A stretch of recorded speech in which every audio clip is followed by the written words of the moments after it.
so much for there being no health concerns to talk about with the Cardinals this offseason. We'll talk about the wrist surgery for Tommy Edman coming up on B Shafe Daily.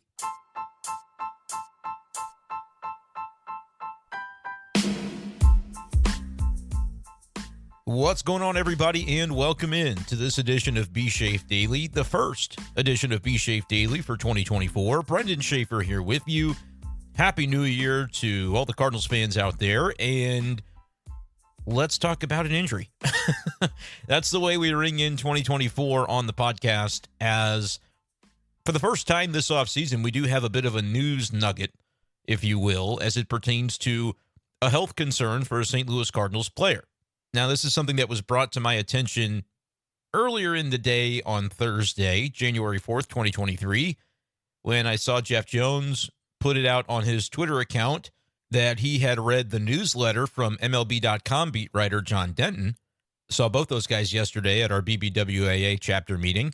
But JD got the scoop from John Mozeliak that Tommy Edman had arthroscopic wrist surgery back in October.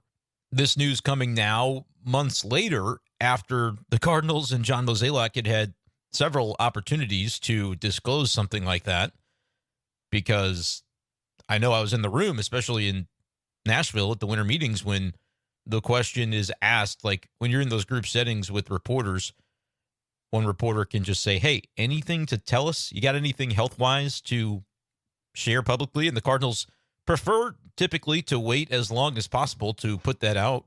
And so we didn't get that information at the time. John Mozeliak said, nope, everything's good. Everybody's good. Well, arthroscopic wrist surgery for Tommy Edman in the newsletter from John Denton for MLB.com states that the Cardinals are hopeful that Tommy Edman will be a full go by the time the team heads down to Jupiter for spring training, but makes sense as to why Mozeliak wants to kind of get this info out there now, a couple of weeks ahead of winter warm-up, because obviously that's an event at which we're all going to see Tommy Edman in person. And if he's still wearing a wrap on the wrist, I saw Jeff mention that there was a picture out there on social media. I haven't seen the picture yet, but I believe Jeff because he knows the Instagram streets better than I do. But if that's something that we would still notice from Tommy Edman a week and a half from now at Busch Stadium when we're talking to him for winter warm-up, then it makes sense to get out in front of that and not have that become the storyline then.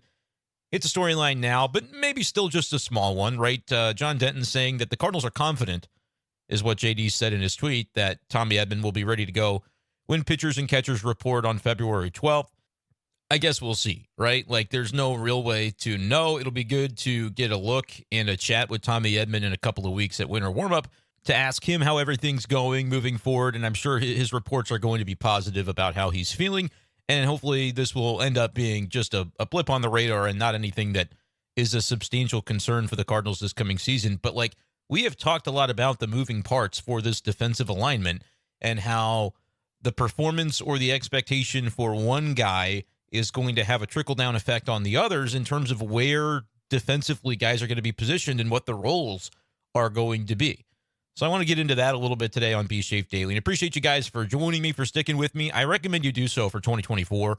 By the way, it's hopefully going to be our biggest year for the podcast and for my YouTube channel as of so far. I mean, the YouTube channel just started last year in April, but already having a lot of fun with you guys on here. So appreciate everybody who's been listening. If you have been listening, but you haven't hit subscribe, please subscribe on YouTube, youtube.com/@bschaeffer12. And a lot of you guys, I'm sure, know Charlie Marlowe as well. Used to be the sports reporter for Channel 2, Fox 2 in St. Louis, and does morning radio for KFNS as well. He's going to part-time on the radio front and focusing a lot more of his energy on YouTube in the coming year. And I've agreed with Charlie to do a weekly Cardinals podcast with him that will be posted. I believe we decided we're going to post it to his YouTube channel because he's got more YouTube subscribers than I do. So hopefully some of Charlie's audience will enjoy my input on the Cardinals, and we can just continue to bring you guys good content with the both of us. So that's something that I'm excited about this coming year.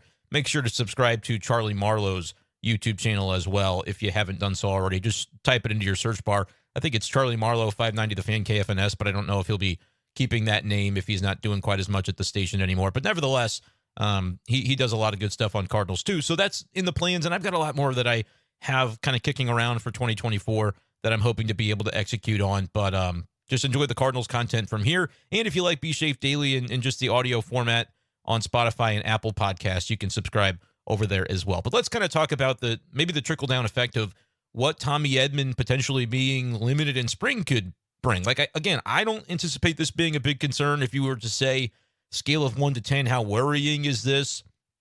It's like a 2 to me out of a 10-point scale in terms of the worry that I would have for Tommy Edman's readiness for the season. But if you get to spring training and it's like, yeah, he's kind of not doing the full drills with everybody else, the other infielders, or I guess the other outfielders at this point, if he's going to be the center fielder, then you would kind of ratchet that up to a 4 or a 5, and then you kind of a wait and see. Those early days of spring training are really when you look to see the activity level of certain guys, and the Cardinals are always going to downplay it. Any team would if a guy is not active at the same level as the teammates, and they'll either disclose everything that's going on, or they'll kind of say, yeah, it's just kind of a wait and see. We're just going to give him, he's got some discomfort, right? A lot of time we hear that with pitchers when you get down to spring training, and that is what sets out the alarm bells, even if it's something minor, because that's always how it seems to start with pitchers who end up being limited or on the shelf during the regular season. It's like those early days of spring, you notice that somebody's not on the throwing program, and it's like, hey, what's going on with that? That's why we're down there, to try to get a sense for what those things are and what's going on with those things. But in the case of Tommy Edman, like, it's a 2 out of 10 for me. The annoyance factor, or maybe the frustration factor, more of an annoyance than a frustration, but that would be at like a 6 or a 7 out of 10, just in terms of, and I made a meme that I thought was funny. If you guys have seen the Kevin James meme from King of Queens, where he's kind of in his kitchen shrugging, I did superimpose John Mozeliak's face over that with a sideways Cardinals hat as well. So that was kind of the shrug. That's like, yeah, sorry guys, didn't tell you about Tommy Edman's surgery. Must have slipped my mind. Like, the Cardinals, they do these things on purpose, and I got a good text in from my buddy, the Grave of Einstein, who always comments on the live videos when we do them. And we'll bring the lives back in 2024. I know people enjoy those. I do intend to do more of those for sure than I have in the recent months. But nevertheless, the Grave of Einstein, great YouTube commenter, he sent me a message and said, maybe the Cardinals just wanted to kind of keep that under wraps, no pun intended, in terms of Tommy Edman's wrist surgery, because maybe they were shopping him. Maybe he was on the trade block.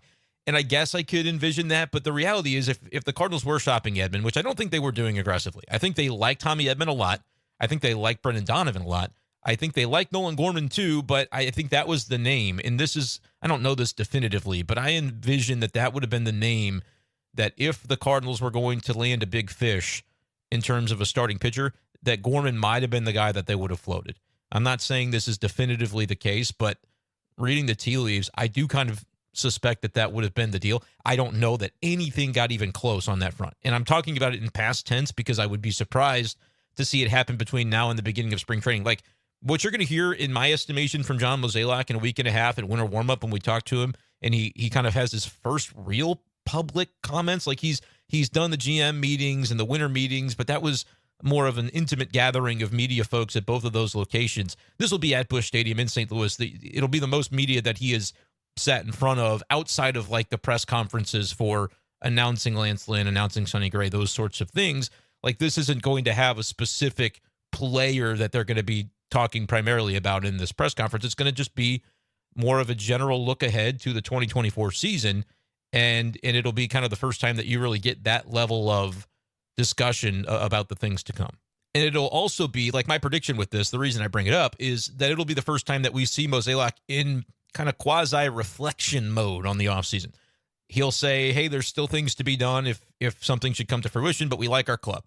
Like, by the time you get to winter warm-up, yes, you can make moves, but it's usually not the earth-shattering type of move that's going to change the structure of the roster in a major way. Like, a major trade typically wouldn't happen after that mid-January point, because they kind of get into the look-ahead mode to what do we need to accomplish when we go down to Jupiter, and you're starting in on the season rather than thinking about the team in off-season mode. I don't know for sure that that's what he's going to say, but that's kind of the way it typically goes at the winter warm-up event.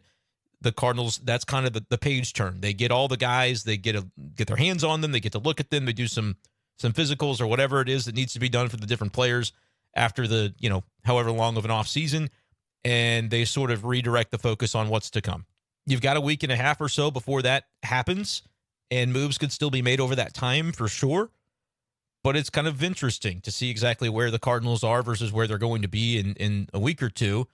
and whether there's any differences there. But specifically to the position player side, because that's kind of the revolving door, the musical chairs, however you want to frame it, that I think is going to be particularly compelling this year for the Cardinals. I am of the mind, and I think the Cardinals are of the mind, that Tommy Edman as their starting center fielder is a reasonable decision, and I think it's the route that they would choose to go. Because I don't know that they're going to be trading for any additional outfield help or necessarily signing any. They could. If they did, I think it should be a guy who hits left-handed and can play center field and handle himself defensively. But as of right now, I just don't know who that guy out in the market would be. And to swing a trade for somebody is always going to bring up a complicated element. We talk about complicated, and it's just not been the Cardinals' MO. Historically, if something's tricky, complicated, they're going to kind of stay the course with what they've got. And because it seems like they're intent upon putting Lars Nootbaar as an everyday guy in left field, not center field, that's been a consistent sort of public commentary that we've heard from the Cardinals so far this offseason, then that would leave Tommy Edman, the door open at least for him to play center field. But then who plays shortstop? Well, we know Paul DeJong is gone. Mason Wynn is the obvious candidate, and I think the Cardinals would love nothing more than for him to take the bull by the horns and win that job and keep it and perform and hit as at least an average major league hitter. They know he'll be an above-average defender. He'll use his speed. He'll use his exuberance and his excitement as a young player to be a spark plug for the Cardinals. Like, that would be the perfect ideal scenario for this team in 2024. And if he's playing shortstop 140 times a year, the everyday guy de facto, then you don't have to maybe move Tommy Edman around in the same way that you did last year. And it is kind of like these topics are so difficult to write about, and they're even more difficult to discuss on Twitter. It's why I like the podcast format, because I can sort of go stream of consciousness and dive into the weeds a little bit more on articulating my viewpoint. Because with Tommy Edman, on the one hand, you want to give Tommy Edman credit for his incredible ability to adapt. Because the Cardinals jostled him around. They said at the beginning of the year, in January last year, hey, he's going to be the shortstop every day. He's our guy. That was around the time where people were going, why didn't the Cardinals, sign one of those free agent shortstops that were out in the market? They're just going to kind of move forward with what they've got. Yeah, Paul DeJong, people weren't really excited about that, and then he kind of had the back issue, but they said, hey, Tommy Edman's our guy. He's our shortstop. And then he wasn't. He was the shortstop for a little bit, and then Paul DeJong came back, hit pretty early on in his return, and was a bat that they wanted to keep in the lineup. And so almost overnight, Tommy Edman was now playing second base every day. And it was like, well, wait a minute. At winter warmup, y'all said that DeJong would be the guy that you'd have to move around because he was kind of no longer considered an incumbent, sort of had to earn his role back. But when he hit, the Cardinals just kind of went into this mode of like, yeah, Tommy's better at moving around. We don't really think DeJong can do that as effectively, so we're just going to keep DeJong comfortable at short, and we'll move Edman around. And Tommy never says a negative word about that, and I've talked about this narrative before. And again, if you were to bring it to Tommy Edman, he would absolutely reject it. This guy's not going to make excuses about anything because that's the kind of player that he is. He is the kind of winning player that you want on your team. However, if you look at the numbers, at second base, where he had previously won a Gold Glove award, Tommy Edman was rough at second base defensively last year when he played there. I think I sorted the numbers on Fangraphs with like a minimum of 90 innings defensively or something, just an arbitrary number. But I had to scroll through multiple pages to find Tommy Edman in terms of those defensive plus-minus stats. There were minuses in front of his name. And you can remember a couple of those errors that were made, just kind of booted balls that cost the Cardinals games. I think one of them was in San Francisco, just inexplicable stuff from Tommy Edman. And again, there's no excuses. He knows they're catches he should have made. But I do look at it from a perspective of man, they really did yank this guy around a little bit. And then they take it a step further and say, hey, now you're going to be the center fielder because we've just run through so many guys that are either they can't play the position or they're injured or whatever the case might be, that we're going to try you out there. And he was great. He was fantastic defensively. Maybe not the arm as suitable to center field or to outfield in general. But arm is, it's not great, but it's accurate and just not as much arm strength as some other guys. But the range is top tier. Tommy Edman gets after it. And that's really, for all the people that want to, denigrate Tommy Edman for his arm in center field, I just don't see it that way, because what I would look at this Cardinals team and value the most is the element of range. because they were giving up a lot of fly balls, and there was a lot to have to track down. And you had Jordan Walker oftentimes in right field, who doesn't have very quality range, is not as suited to playing the outfield yet. And so it's beneficial to have a guy who covers a lot of ground in center. Like the outfield was a revolving door. You had Alec Burleson, not great range in left field at times. Having a guy like Tommy Edman in center field with his range factor can be super valuable. And now you can make the case that a full off season where now it's kind of on his mind to be tracking fly balls and working on that in the off season potentially could be even better. Now, again, with the wrist injury, that kind of changes that narrative a bit, because can't imagine he's been, full go in terms of the drills and different things he's been able to do. But at least there's a defensive awareness from Tommy Edman that, like, hey, I am probably going to be asked to play some center field this year, if not as my primary position. It's something I should at least be prepared for on a level that I would say that coming into last year, that would not have been the expectation. It'd take us back 12 months ago.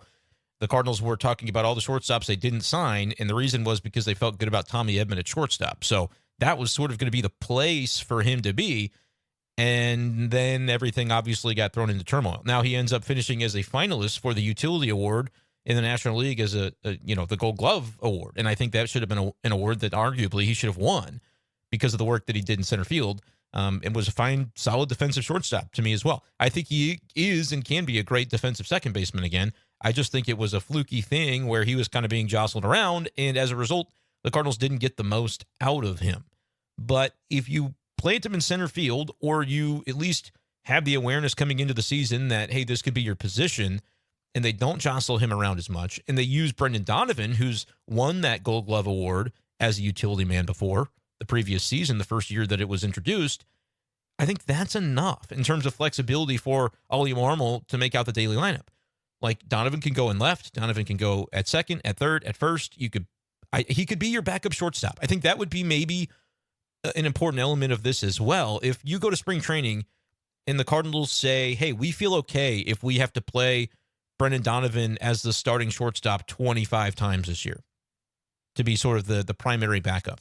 Don't force Tommy Edman to do it. Have one guy be, hey, you are the gamer for this team and the utility man. Not that Edman couldn't do it, but I think you're going to get more out of everybody if those roles are a little bit more clearly defined. Let me know what you think about that, Cardinals fans, because, again, I started this discussion by saying it's counterintuitive. It's almost difficult to talk about on Twitter, because if I say Cardinals need a specific spot for Tommy Edman, they'll get more out of him. It's like, well, you can't really say that out of one side of your mouth and then out of the other side talk about how Tommy Edman is a gamer and so adaptable and he'll answer the bell for anything the team asks him to do.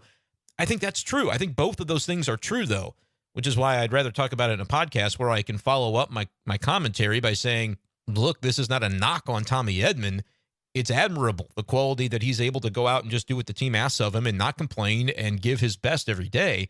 But I also think the job of the organization and the front office and the coaching staff is maybe to say you can get the most out of a player by not forcing him into the situations, even if he is willing to, embark upon those situations. You might be able to analyze that from a bird's eye view from another level and say, I think we can get more out of Tommy Edman and the defense in general by having things a little bit more specific and a little bit more role-oriented rather than moving everybody around as much as the Cardinals did. And I think all of it started, like, here's another reason that I think it makes sense to have Edman in center field. And obviously all of this hinges on whether he's healthy and ready to go on day one. But like I said, for right now, I'm looking at a 2 out of 10 on the concern level. I don't think it's that much of a concern.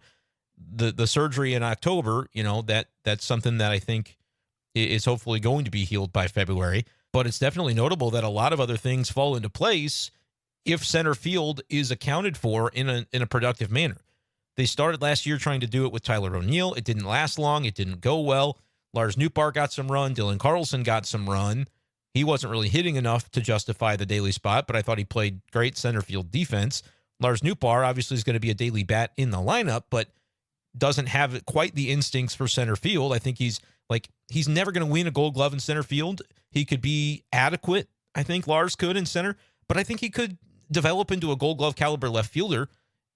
But when guys are being asked to do all these different things at once, it's hard to specialize and focus in on the area where you can become great. And I think the Cardinals sort of lost sight of that in 2023, but part of it was just out of necessity because there were injuries and there were different things that they couldn't overcome. And we talked a lot about how the roster didn't fit together perfectly. Like, you had these guys you wanted in there, but to make the puzzle pieces fit was challenging. And a lot of the times, I think, for Cardinals fans, that reflected negatively on Ollie Marmol, whereas in reality, we could have told you from the beginning of the season, like, yep, a little bit strange to have 6 outfielders essentially on this roster right now. And one of them, and Alec Burleson's really a first baseman. One of them, and Jordan Walker, is really a third baseman. But those are 2 of the bats that you're insisting to get in there as often as possible for reasons that, whether you think the Cardinals were right about Burleson as a hitter or not, like, I could sit here and say, yeah, those reasons made sense as to why you'd want him in the lineup. And that sort of left a lot of time for Nootbaar in center, even if that's not really where they preferred him to be. And they would have preferred a defensive caliber center fielder like Carlson in there every day, but his hitting against right-handed pitching wasn't enough. Like, the pieces just did not mesh in a way that made a lot of sense. Maybe removing O'Neill simplifies that for the Cardinals this year, but I still think there could be an element to it that you run into trouble unless you have somebody that can capably handle center field and also be a plus for your offense to where you're going to want him in there every day. And Tommy Edman, I think, could be that guy. He's probably league average offensively. That's kind of what he's been for his career. But when you add in the defensive value and you add in the stolen bases and the speed element that he brings to the table, I think he's a perfect kind of lineup turnover guy to bat ninth and be your second leadoff guy. But that's where it gets a little bit tricky because Mason Wynn is also kind of that guy from an offensive perspective. Unless he can elevate his game to be above average offensively, then you have something that you're cooking with. But if he can't, then you're like, all right, do you have too much of a deficit with Wynn and Edman 8th and 9th if those guys are not producing offensively? If they're both between 80 and 90 OPS plus, then suddenly, like, what does that do to the remainder of the offense in terms of how potent of a lineup you could have? I think that's definitely a question. I think that is something the Cardinals are going to have to, like, there's not really anything to do about it. You're just going to have to wait and see how those guys perform offensively. But if it's good, if both of them can be 100, I mean, just league average offensive players in terms of OPS plus or weighted runs created plus, 2 of the good analytic stats that mirror each other, basically. One's a Fangraphs, one's a Baseball Reference in terms of where those numbers come from. But the formulas are, somewhat similar, and they represent the similar thing. If you're 100 in the stat, you're league average offensively for your position.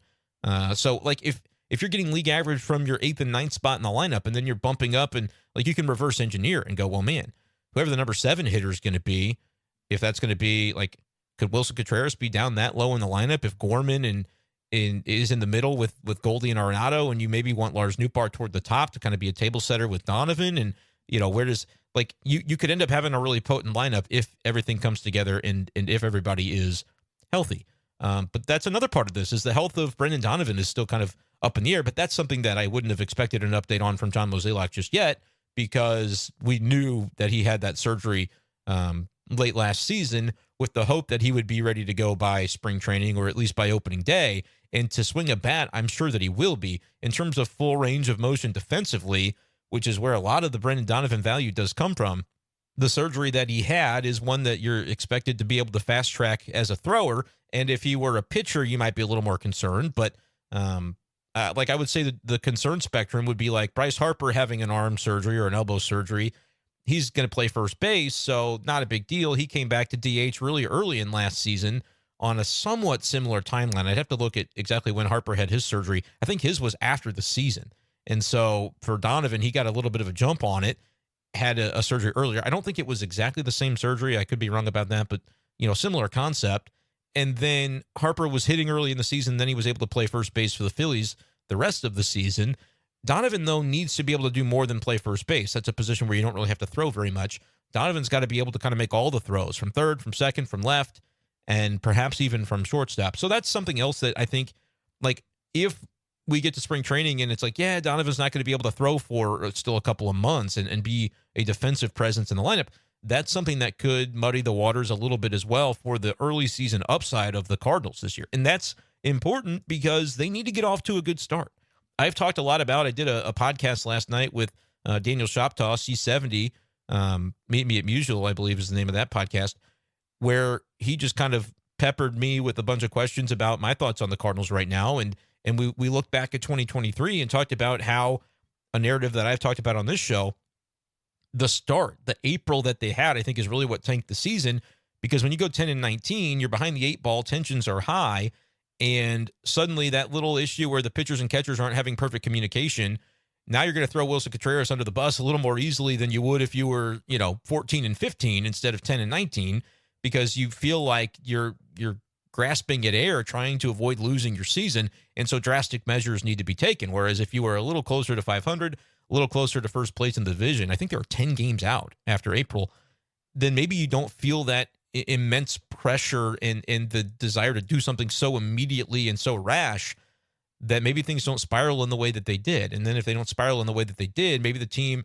plays a little looser in May and June and July, and maybe you don't go through the drastic measure of trading 40% of your rotation and a good chunk of your bullpen with Hicks and Chris Stratton at the trade deadline. And then that's kind of the white flag on the season. Like, you could make a case that it was the snowball rolling down the hill, which is another line that I used in a recent article for KMOV.com. Make sure you check that out. I tweeted it out today, and I'll probably do a podcast kind of covering some of these elements after the article's been out for a couple of days, because I don't want you folks to just wait for the podcast. I'd like for you to read my articles too. But 4 predictions for the Cardinals in 2024.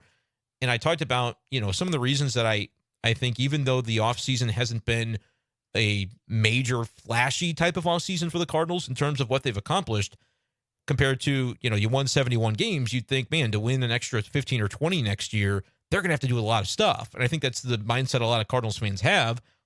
I look at it a little bit differently, because I think that you can make a case that last year's roster was not a 71-win roster, despite the fact that that's the number of games they won.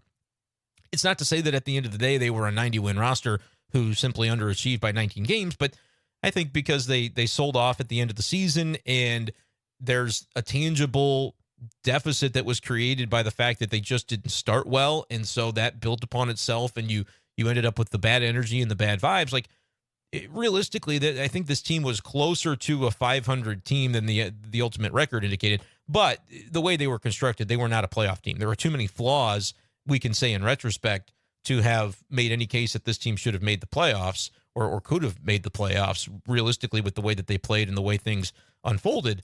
But I also don't think that means that you have to build from square one, being 71 wins, and say, how do we find the extra 15 or 20 to get back to where we want to be as the St. Louis Cardinals. I think it's a little bit more complicated than that, and there could be some tangible benefit to getting to spring training and finally being able to say, like, hey, we don't start this season 10 games back. For the St. Louis Cardinals, you're not 10 and 19. There's no more element of having to recover from that and feeling the weight of that on a daily basis for a group of players that I still believe is pretty talented. Certainly on the position player side, you're not going to see a lot of turnover or too much change from last year's group. And I think the reason for that is they've got confidence in the players there, and some of them are still young players that are looking to take that next step. Some of them are veterans that maybe got sucked into the negative energy of the group and the season and the way that it went, and they performed below their standard expectations. Like, I think it took Nolan Arenado a good long while to shake loose of that, and then around the All-Star break, you saw it from him both offensively and defensively, him kind of find himself back. And that's human nature, I think. I don't think that's a sign of like, oh, Arenado at 32, whatever years old is now about to fall off the cliff. I think it was more of an isolated thing where you can explain from like a human nature standpoint and a mentality standpoint where things might have just been really difficult. It was a tough road to hoe. How much of that impacted Paul Goldschmidt? I mean, I guess we're going to see. I think we've all seen sort of the videos and the different things from the labs that he's been to kind of fine-tune his swing, and I don't think he's going to make major swing changes, as he explained with Jim Hayes on the Cats YouTube channel. But like Paul Goldschmidt, age 36 or not, is going to have expectations for himself that exceed what he did last year. And you can kind of look across the board and find reason to believe that the offense, which I think was hovering around top 10 before they basically mailed it in with all the guys that were on the injured list in September, they just, it is what it is at that point. There's no reason to fight against it and then look and say, well, this team was 15th in runs scored or whatever they were. I didn't even look at the final tally. But I still think, like, on paper, it's a top 10 offense. Can it find a way to get that extra gear to be a top 5 offense? It still may need to be that to get to where they want to go, because I don't think they've got a top 5 rotation or a top 5 bullpen. They've got to be elite in some element of the game, or they have to simply avoid being really bad in certain elements of the game. And on the pitching side, they were really bad last year. And I think even if this wasn't the flashiest offseason, and it's not to say it's over, but even if this wasn't the flashiest offseason, the Cardinals internally have acknowledged that they were really bad pitching-wise last year and have identified the types of pitchers that they think can help kind of stem that gap and make it into a more reputable group with guys like Sonny Gray, Lance Lynn, and Kyle Gibson. So we'll have to see if that plays out to their benefit. And we'll also have to see what becomes of the defensive alignment behind those pitchers, because I do think that that is going to be a critical element when you look at some of the arms that they have in this rotation, the style of pitcher that they acquired. They didn't necessarily overnight go out and get a bunch of K-rate guys. Sonny Gray strikes out, a guy per inning, basically, and that's pretty good, especially compared to what they were working with for the most part last season. And, he's going to be kind of one of the anchors of the rotation. Michaelis needs to perform better, but some of that's going to have to come from the defensive side of things rather than suddenly he's going to strike out a bunch more guys than he ever has, right? They're going to just need better defense behind him. That's part of why a guy that gives up a lot of fly balls, you want that consistency in the outfield on that front. Kyle Gibson, I think, is going to be the same way in terms of having good infield and outfield defense behind him, not a big K-rate guy. The wild card in all of this is kind of Lance Lynn, because we saw huge K numbers from him with the White Sox last year, despite the bad ERA and general performance, the home runs given up. He was still blowing guys away. Like, he had one of the highest strikeout rates of his career, and then he was traded to the Dodgers. Numbers got better, ERA got lower, but his K rate also kind of hit the tubes, and we didn't see him strike out as many guys. Was that intentional? Was he doing certain things that the Dodgers said, hey, this can make you successful, and then maybe that was part of the just kind of the renaissance? I think you can almost wipe the slate clean for Lance Lynn as well from last year. And he's going to be one of those guys that probably, similar to Sonny Gray, is going to strike out a guy per inning, maybe a little bit more. Maybe he gets 9.5, 10 Ks per 9, and that's very helpful on the strikeout front. But you still got, I would say, 40% of your rotation in Gibson and Michaelis that are going to be reliant upon the defense. So that's why we talk about Tommy Edman and how important it could be to solidify center field. And the skeleton key to that could be Mason Wynn playing well defensively, but more so hitting as the shortstop every day. And then do you have Brendan Donovan to fall back on early in the year, or is it going to be Gorman carrying the load at second, not going to be able to use him at DH? That's going to be another question as well. I think generally the defense has the pieces, if everybody's healthy, to make a lot of sense this year, because you can DH Jordan Walker a few dozen games, DH Gorman maybe more than that, 50, 60 games, DH Wilson Contreras 30, 40 games, maybe even more than that if he's hitting well and they don't want him out of the lineup in any capacity. And then, you kind of mix in the veterans, Arenado, rest day, Goldschmidt, rest day, and next thing you know, like, you've got a pretty sensible alignment for everything. But I don't think it works if they don't have everybody healthy, and I really don't think it works if Tommy Edman isn't your center fielder with Mason Wynn and Tommy both doing adequate work offensively. So that's a topic we've talked about before, but it adds an interesting wrinkle today with the news that Tommy Edman had an arthroscopic wrist surgery back in October. What do you think about that, Cardinals fans? What's your concern meter for the injury, I guess you'd say, to Edman, which we knew he was dealing with the wrist in the end of last season, but to need a surgery to rectify it, how does that make you feel right now as to how the Cardinals line up for 2024? Let me know in the YouTube comment section below. Appreciate you guys, as always, for listening. That's going to do it, though, for this edition of the show. We'll talk to you next time on Be Safe Daily. Peace.